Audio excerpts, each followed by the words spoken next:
This summer, things are getting hot in central London. The award-winning, internationally acclaimed performance collective Briefs are back, and they're bearing everything at Here at Outernet from the 2nd to the 20th of July. Expect outrageous drag, thrilling circus acts, sizzling burlesque and laugh-out-loud comedy, all packed into one wild, high-energy show. Tickets start at just £25, or go VIP and get up close in the splash zone, if you dare. Don't wait, this is the only London run and it's going to be big, bold and very brief. Grab your tickets now via C-Tickets, Dice or hereldn.com. Welcome to this week's episode of the WhatsOnStage Podcast with me, Alex Wood. And me, Sarah Crompton. I'm feeling in a very congratulatory mood this week, Sarah, because we have once again proven ourselves to be trendsetters. It's always nice to be a trendsetter. It makes me feel very excited every time we manage it. What have we done? What have we done now? Our second ever episode of the WhatsOnStage Podcast was titled, Is Andrew Lloyd Webber Cool Now?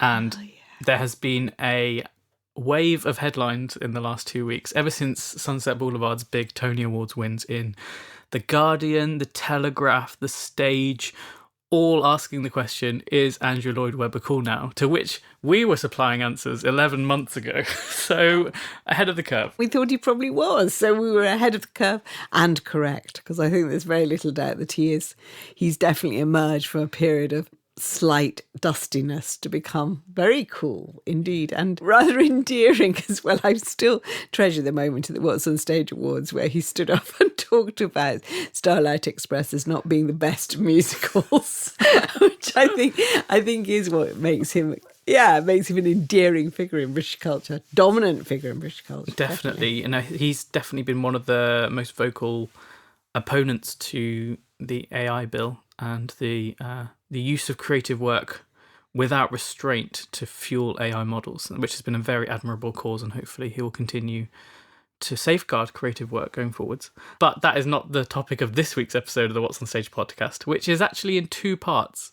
And part one, we are going to be talking about social media and the way in which it is changing the way that audiences get excited about theatre and how critics have to respond to theatre.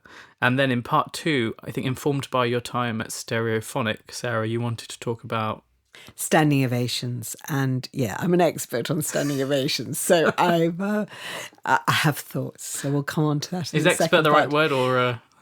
Yeah, I've certainly experienced a lot one way and another. Have you been a participant in many? We're trailing trailing second part of the podcast there. Yeah, but you're definitely the expert on social media, so perhaps we'll start with that and you can... Yeah, so at the time of recording, there has been one performance of the Rachel Zegler-led revival of Avita at the London Palladium, which, for anyone who wants to know more about said production, should check out last week's episode of the WhatsOnStage podcast, where Sarah has a wonderful interview with one of the show's stars and its choreographer. So please do go and check that out, because it's fascinating insight into the process behind the show. However, in the intervening day or so since that first preview, there has been a huge amount of social media content put out, which isn't just footage of the curtain call, which obviously happens fairly frequently, or in this specific case, footage of a certain scene that takes place outside the Palladium, which we can come on to talk about in more detail later in this episode. There has been people posting clips of the show, of numbers. I think I've seen full renditions of a Me Argentina or other sort of like big moments from the show that have just been recorded from the back of the auditorium at the Palladium and posted wholesale online for millions of people to watch if they want to. And for me, it's an alarming thing to some extent, because you are lifting the lid on what is meant to be a very secret and exciting experience. But also these are preview performances, so they're meant to be work in progress, but they are instantly immortalised on social media. And I think as critics who honourably will always, or most of the time, will honour an embargo and not write about a show's quality or content until after press night, to see all this stuff then washing across the internet and unable to respond to it creates quite an interesting dynamic. I think it does, and I wonder... I mean, it is very much a sign of how times have changed, so that I have spent most of my working life in a situation where you absolutely can't write about anything until not the first preview, but the first night. And the first night is chosen by the producers, and you're working under an embargo. And if you, in my career as an editor, if you broke that embargo, there was kind of all hell to pay. And it's interesting to me that whether this is deliberate on the behalf of the producers and people trying to generate, and marketers, I guess, trying to generate excitement about new shows, trying to sell tickets, how much they are even trying to police it, and how much it becomes a tool for them to let people into the shows and effectively to bypass not just critics, because now there are so many really good online critics and there are all kinds of, YouTube shows devoted to criticism. So not just to bypass them, but to bypass any kind of gatekeepers at all. So everybody has a view on a show and everybody's allowed to post it. And I think it has dangers. I mean, how much do you think it is deliberate? I almost perceive platforms like TikTok as like the Wild West. There is zero regulation of someone being sat at the back of the stalls who has captured stuff. They're not allowed to do it, but they do it anyway, and they can get away with it. And sometimes they know how to play around with the copyright algorithm, so they might deliberately change the speed of the song by about 0.2% or something, because then it doesn't get flagged. Wow. So all of that is being used. But the problem is it's not necessarily the people doing the uploading, it's the people that then respond to the uploading and sort of like give their take, like, oh my gosh, I watched Rachel Zegler's performance of a Me Argentina. This is my take. Here are my top 5 takeaways from Jamie Lloyd's new production. All of that stuff. Like, I like to label it CritTok, rather, so it's like criticism on TikTok. Right. And like you say, this is completely different to some fantastic YouTubers who are more than able to respect an embargo and put up beautiful 40-minute long examinations of shows after press night. But these are people who, within hours of coming out of a show, will do a detailed rundown of what happens, their favourite bits, their least favourite bits. And they probably don't even know when the press night is or what an embargo is. It's all for them just the experience and wanting to talk about it. But because of the way algorithms work, everyone gets shown that, even if they want to hold back and not read a review until press night. It gets put in front of them, often without they can't really control the content they're putting up when they're swiping through TikTok. I think it has repercussions for critics and has repercussions for news editors and culture editors. Yeah. Because as we're seeing with Rachel Zegler and Avita, one of the key moments in the show is when she does appear on the balcony outside the London Palladium to sing Don't Cry For Me Argentina. This has been well documented across social media now, so I don't think we're breaking an embargo by saying this happens, because I could walk out and have a look at that any night outside the Palladium and say, yeah, I've seen that. Well, yeah, except you say that. Yeah. I mean, that's caused me anxiety this week because I interviewed Jamie Lloyd and Rachel Zegler for Vogue, and that interview is now up online and it's very good, Beautiful, I must say, and really interesting. They're both really interesting about the show. But in that, already by the time I did that, which was about a month ago, everybody had noticed that there was a balcony, and Jamie Lloyd had form in taking Tom Francis outside the theatre and Sunset Boulevard and creating an event on the street. So everybody was saying, oh, maybe she'll sing Don't Cry For Me Argentina from the balcony. And sure enough, here we are for first week of previews, and there's Rachel in a blonde wig and a white dress singing Don't Cry For Me Argentina. And we know that that is a key moment of the show, because this show, unlike most shows, we've seen a version of it in Regent's Park Open Air. And in fact, that's the first time where she looks like the traditional view of Eva Peron. She looks like Madonna, actually, as well, who famously played the part on film. And so when it came out, we all thought, well, maybe, it really is happening. But there's a little bit of me that thinks, is it? Or is it just a publicity thing being used as a marketing tool? Because the difference between the two shows, between Sunset and Evita, is Don't Cry For Me Argentina is the big song in Evita. And the idea that the paying audience will not see it except on film would be radical. That's all I will say. I mean, it would be a surprise. But that's the thing. We are, I think we're being very diplomatic in saying we'll talk about this more in July once the press night has happened. Yeah. But for now, we can only theoretically talk about what could or could not be the artistic consequences of doing that number outside. The problem is anyone on TikTok will just like go hell for leather and talk all about it. You know, they'll spend minutes pushing out videos that thousands of people will watch within, you know, hours of the upload or hours of the first preview. And it's almost like we've always held the preview period to be this very sacred time for a production to find its feet and to iron out any creases and to change, you know, different scenes or play around with blocking or alter any lines. I'll also reference at this point that amazing Stranger Things documentary, which showed that preview periods can be utterly transformative. But if Rachel Zegler being on a balcony is a news story on Saturday, and a culture editor wants us to talk about that now, in 2 weeks' time, when press night rolls around, it's going to be old news. Everyone will know that she does that. It's going to be way less interesting than it would have been during the preview period, but we feel shackled. We can't talk about shows in the same way during previews. Yeah. But people on TikTok can. So all of a sudden, the social media platforms have an edge that critics don't. And so by the time that critics come along, their takes have to be different, or they have to operate in a different way because the zeitgeist has already been established. Whereas normally they can be the ones to establish the zeitgeist. Yeah. And I think that really is interesting. Did you invent CritTok? Is that another way that you're ahead I'm not of the going game? to claim it for my own, but I mean, I independently thought of it. I'm not saying that I'm the only one to have thought of it. There's a really great video about Alexandra Burke thinking that she was the one that invented the phrase elephant in the room, by the way. This is really interesting. Anyway, that's a complete tangent. But anyway, yes, go back. Well, yes. yeah, anyhow, but I mean, I think the dangers of CritTok are obvious because they also do affect what we, in a Trumpian way, can call old media or fake news. No, old media.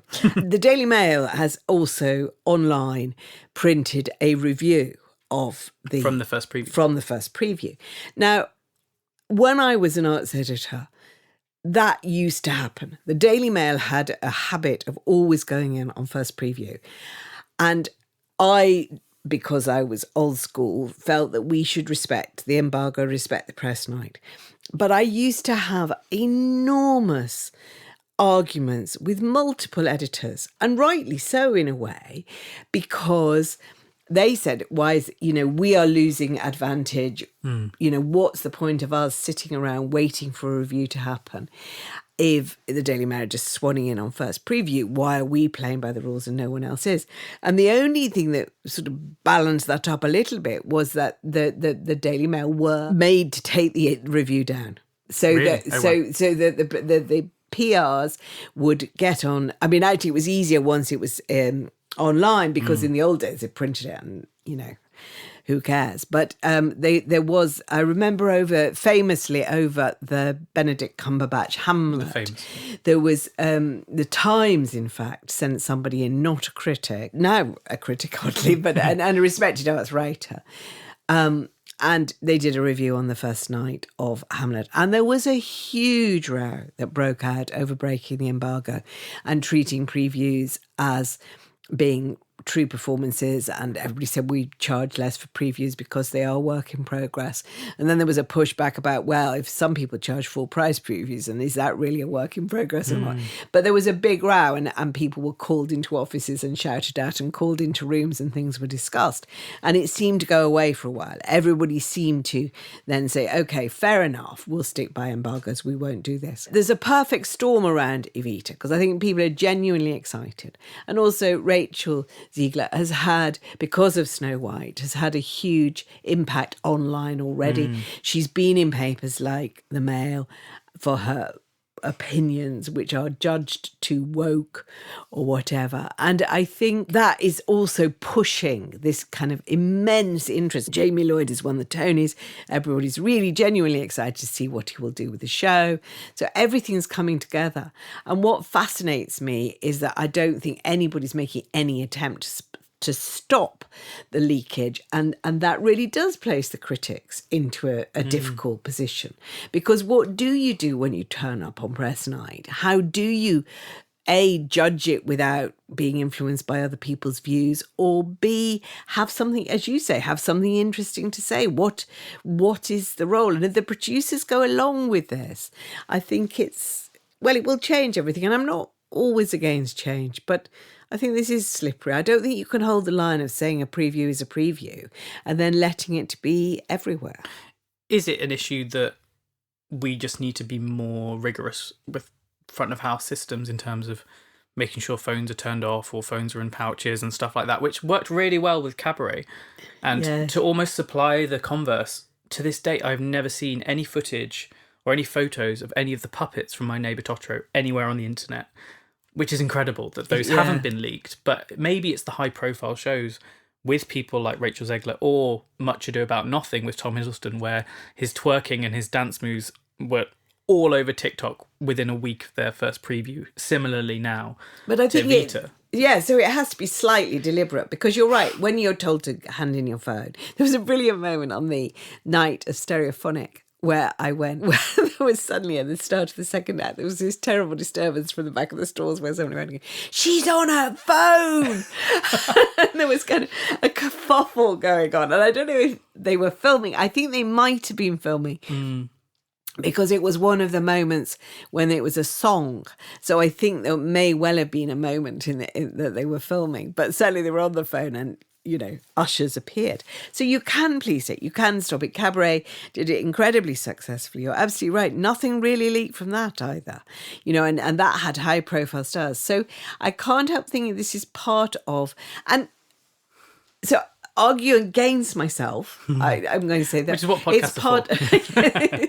It's part of, I suppose, opening up theatre as well. Yeah. Of saying, here's a show you might want to see and have a conversation about it. The trouble is they're not really talking about the show. They're talking about bits. And that's, that is the danger with it all. They're not really talking about a whole arc of a performance. They're talking about moments. Like with the balcony scene in Don't Cry for Me Argentina, there's been some fantastic discourse that I probably shouldn't have been able to read until after opening night, but I've got it already, around the fact that, yes, to some extent, are you playing off the class discussion that takes place in Avita, that the big centre point of the entire show is played out to the non-paying public rather than the people spending the money to sit inside the auditorium.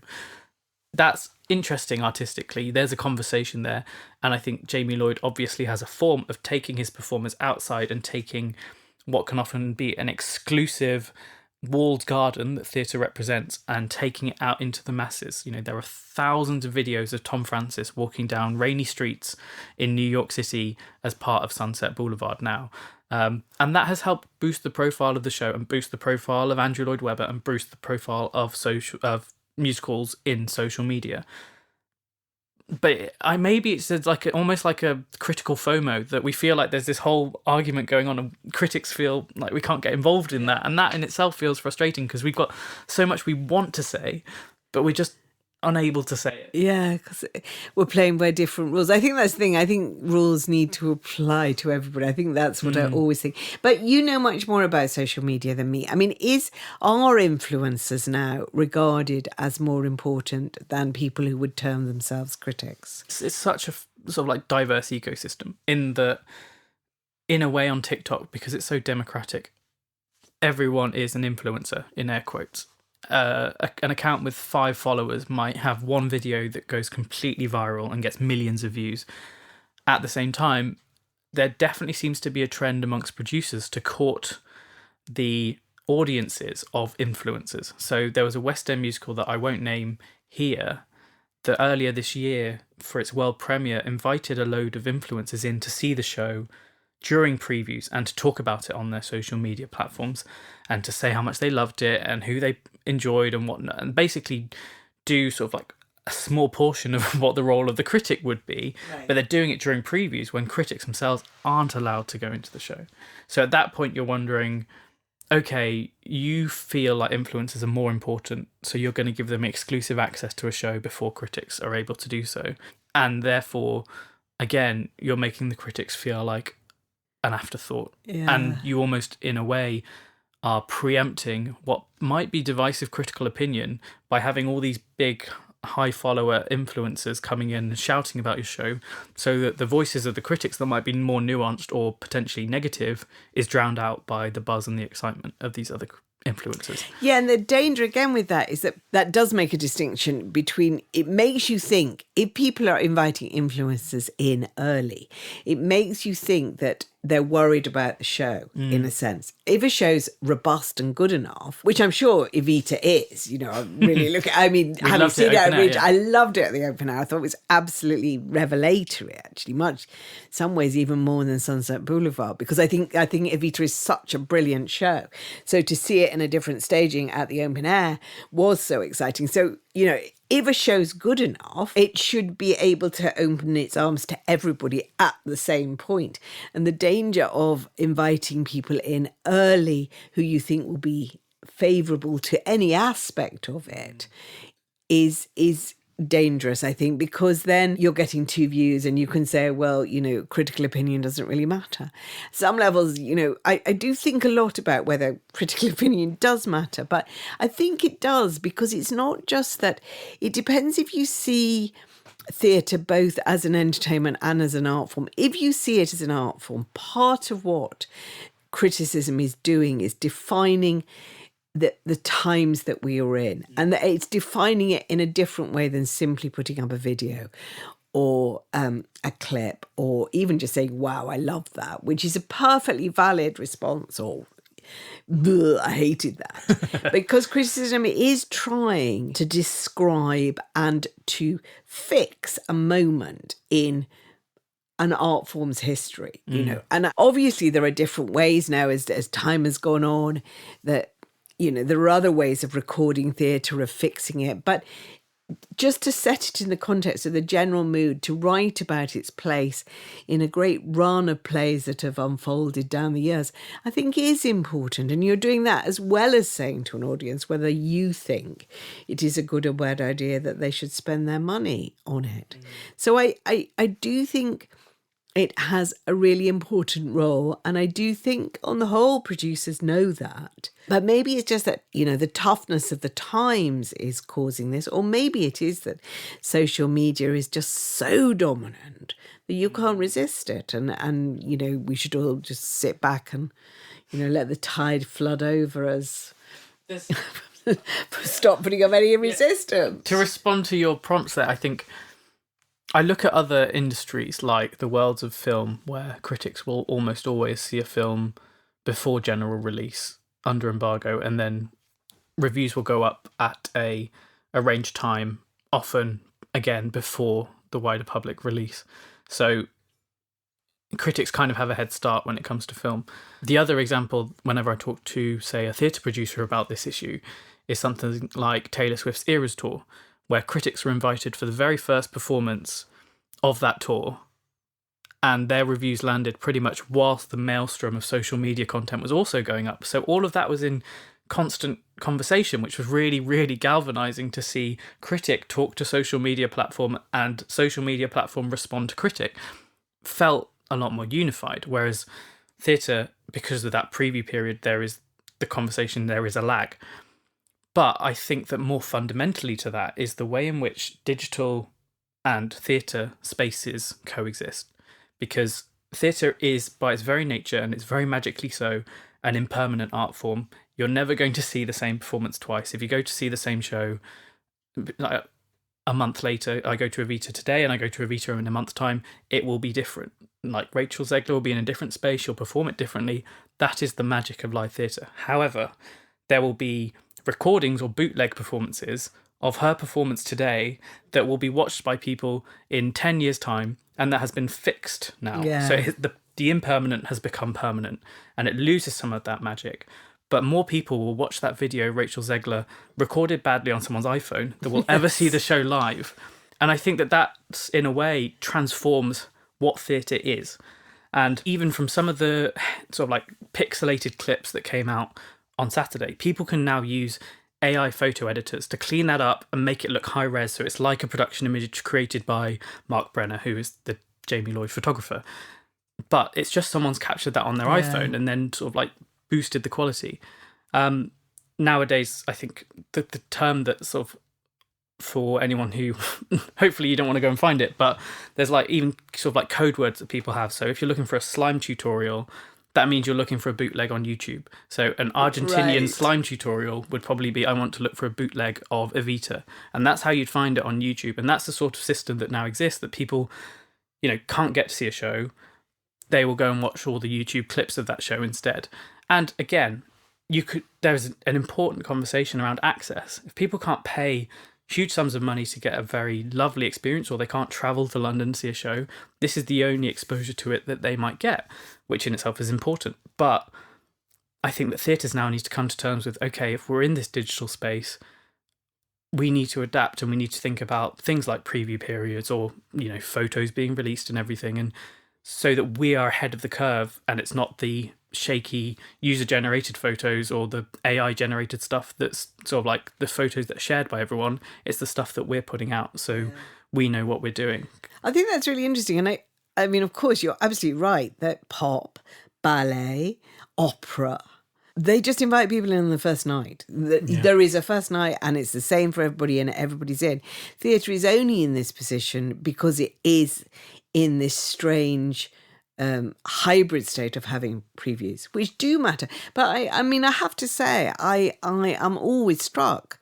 Ballet is an immensely technical art form, and so is opera. And they manage simply to have stage rehearsals and then to get it on and open. And Bob Crowley, I remember once, the first ballet he did was Alice in Wonderland at the Royal Opera House. And he said it was just such a shock to him as a designer, as somebody who designed huge musicals, suddenly to have to go in and be ready for first night. And terrifying, but doable, absolutely feasible. I mean, his instinct was that it would be nice if ballet had a few previews, but you can do it the other way around. The first night of Alice's Adventures in Wonderland at the Royal Ballet was memorable because everything more or less worked. They didn't have to stop it.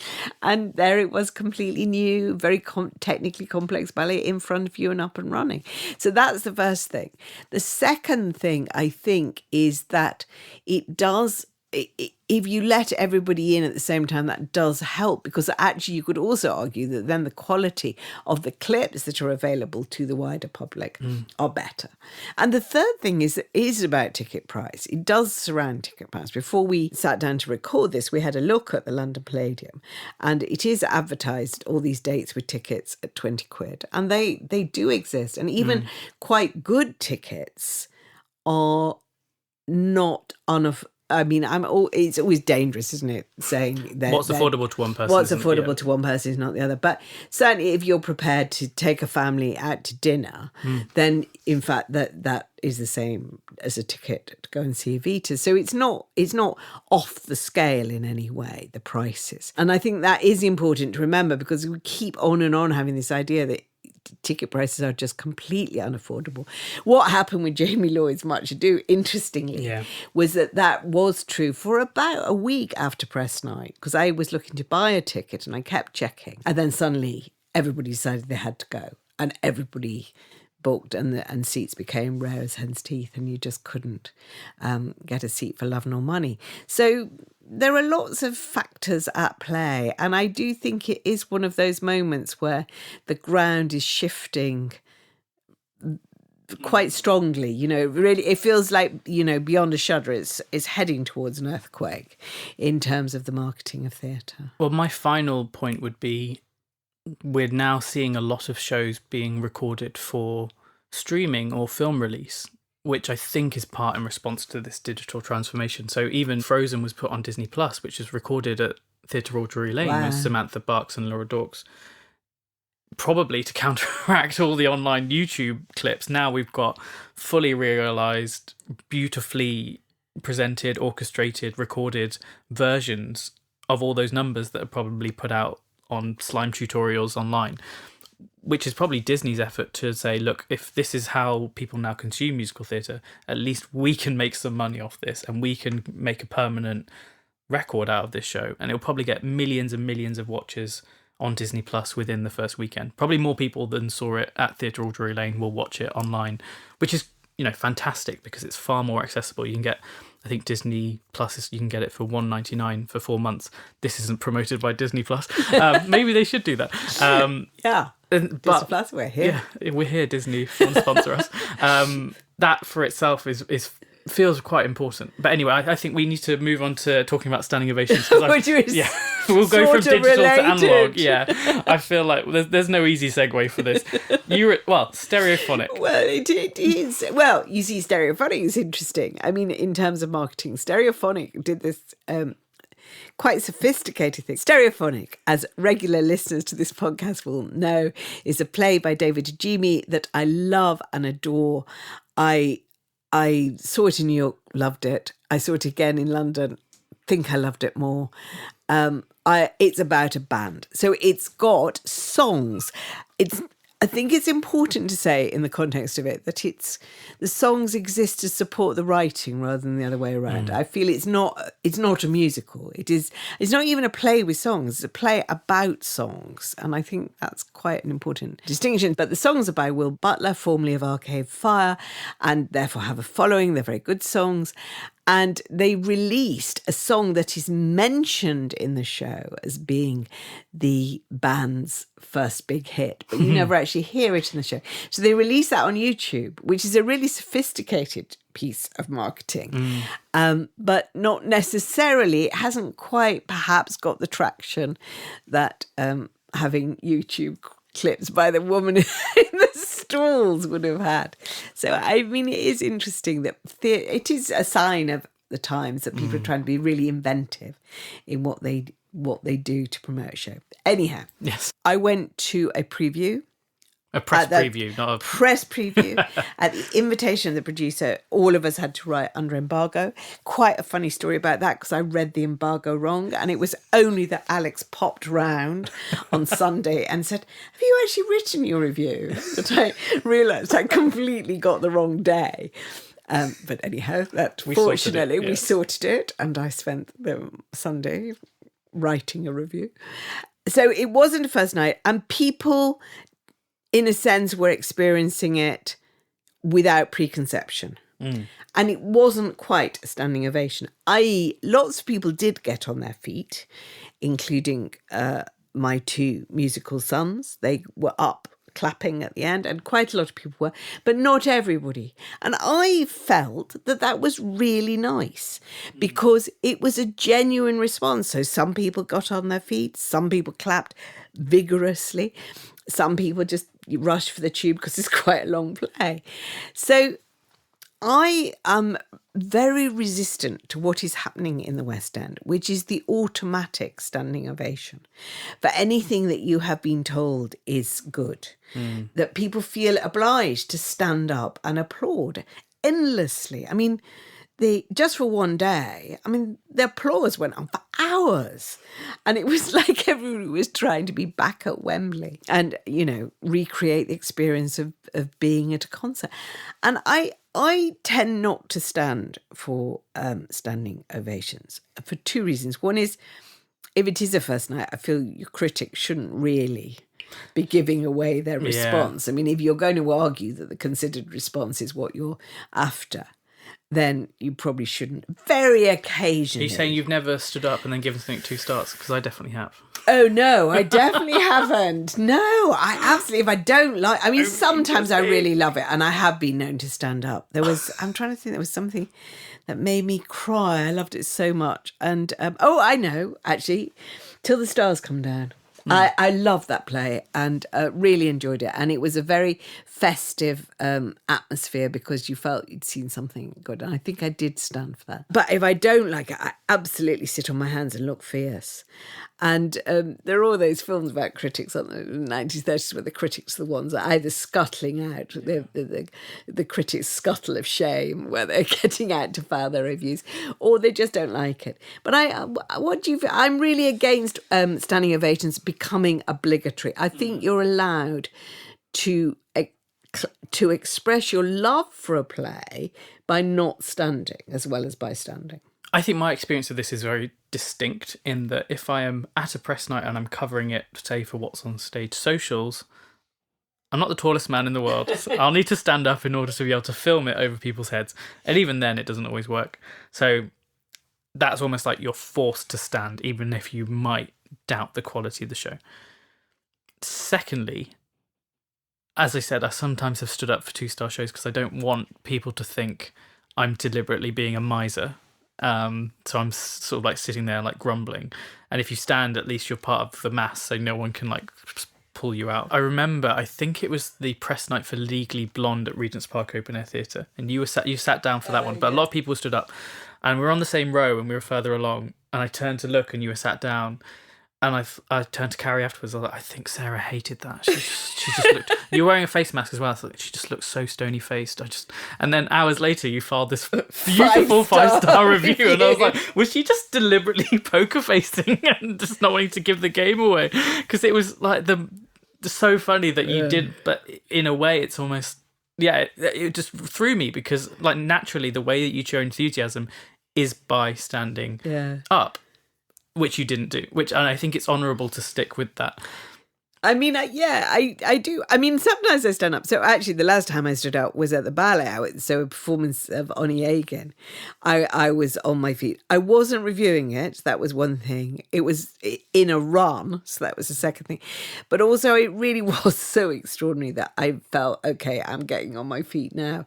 And I feel that, I suppose, it takes us back to our Christmas conversation of my essential slight miser instincts, that I feel if I am going to get to my feet, it's going to have to be for something that's really moved me, that's almost propelled me out of my chair. And actually what happens to me now in the theatre is, even when I would have stood in a way for Stereophonic, because I don't think anybody can love this play more than I do. And the London production is very fine. But there's a bit of me that thinks if people are going to stand up, everybody's standing up. I'm not. I don't ever like being made to feel I've got to express my taste in that way. And I'll be interested as the run goes on. If it does well, I think Stereophonic is a play, I think it's quite American. And I was talking to somebody about this, and I think there is something in the writing and in the naturalism of it that is not quite a British play. I couldn't quite put my finger on what that is. But the London production is brilliant. The London cast are excellent. And I will be interested to see if by the end of its run, when I plan to return, it's getting automatic standing ovations. But it was definitely a moment where people were weighing up what they thought. And it wasn't that people hadn't loved it. A lot of people had really, really loved it. It was simply that it was just a more normal audience reaction. It wasn't this kind of hysteria of leap to your feet and clap, which I find personally quite tiring. My other take on this that I had forgotten when I was doing my list earlier, sometimes, again, not the tallest person, so if everyone around me stood up, I can't see what's going on stage. Yeah. And curtain calls are so useful. A, because you can see, especially if people are coming out one by one, the hierarchy that has been put in place by producers, and you can then work out, like, was there a bit of like agent jostling to be like, oh, I want to be the last one to come out, or I want to be and that's really fascinating, because then you see how a production ranks the different significance of the characters or the actors playing the characters. Then what's important for the curtain call is it's the only time you get to see all the ensemble in one place lined up, which if you're looking at, say, costume design or wigs, hair and makeup design, that's the best opportunity you get, just to sort of scrutinise everyone. The characters are gone, and there's some really interesting things that you can see about how costumes might have been designed. So you can see, complementary colours, complementary fabrics, complementary textures that might not spring out to you when you see some characters on stage at certain times. I think that happened in Albion when I saw that at the Almeida. And the curtain call for me was so useful to then inform what I was going to write about later.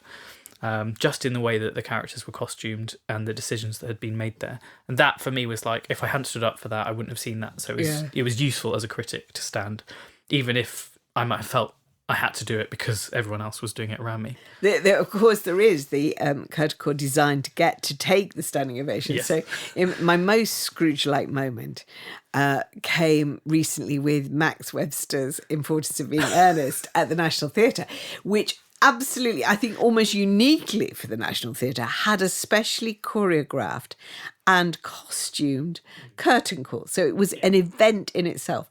And only the meanest person would not have stood for it. So I didn't. I just remained stuck in my seat because I thought, wow, the budget on that curtain call would fund there was a bit two productions. It's almost like that get on your feet, jubilation, festive spirit energy. They're like, come on, dance with us. That sort of mentality, the communal vibe.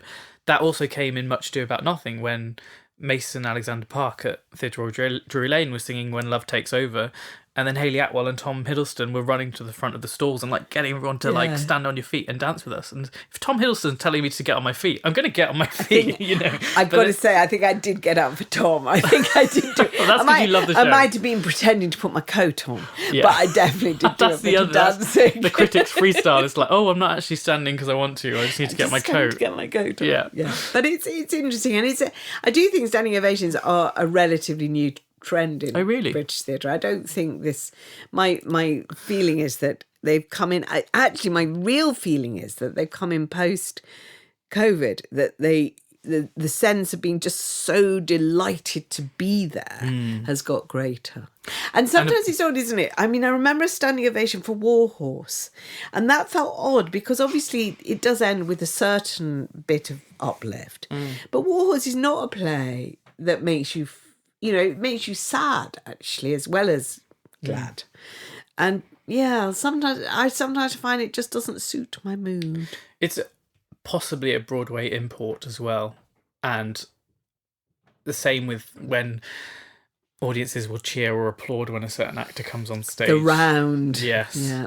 Which Gary Oldman very nobly told audiences not to do at York Theatre. They put up signs saying, please don't applaud when Sir Gary Oldman now comes on stage, because he didn't want to upset the atmosphere and the vibe in the room. Yeah. Because what happens when an audience applauds a character coming on stage is it takes the actor out of the moment and out of the context, and it's like, oh, we are watching Gary Oldman on stage rather than we are watching a Samuel Beckett character do the lines that they're doing. So that for me was very interesting, and that Gary Oldman was pushing back against it was equally interesting. Yeah, good on Sir Gary. Yes, big fans.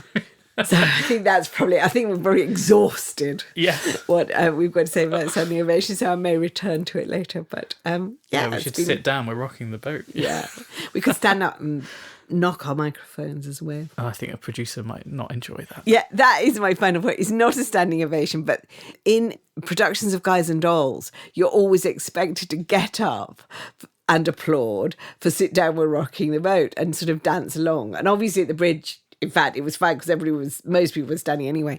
But at the National Theatre, there was always that awkward moment where everyone, we meant to get up, and they did. But anyhow, that's it. So we won't rock the boat. We'll finish the podcast here, and say yes. Important bit of housekeeping. We're going to be doing another Q&A episode very soon, so make sure you send your questions to feedback@WhatsOnStage.com, and we will try and answer them when that episode comes up. But for now, it's goodbye from me, Sarah Crompton. And a goodbye from me, Alex Wood. Make sure you like, follow, subscribe, leave a comment, and generally rave about the podcast wherever you can. We'll be back with regular episodes every Friday morning, but in the meantime, have a lovely weekend.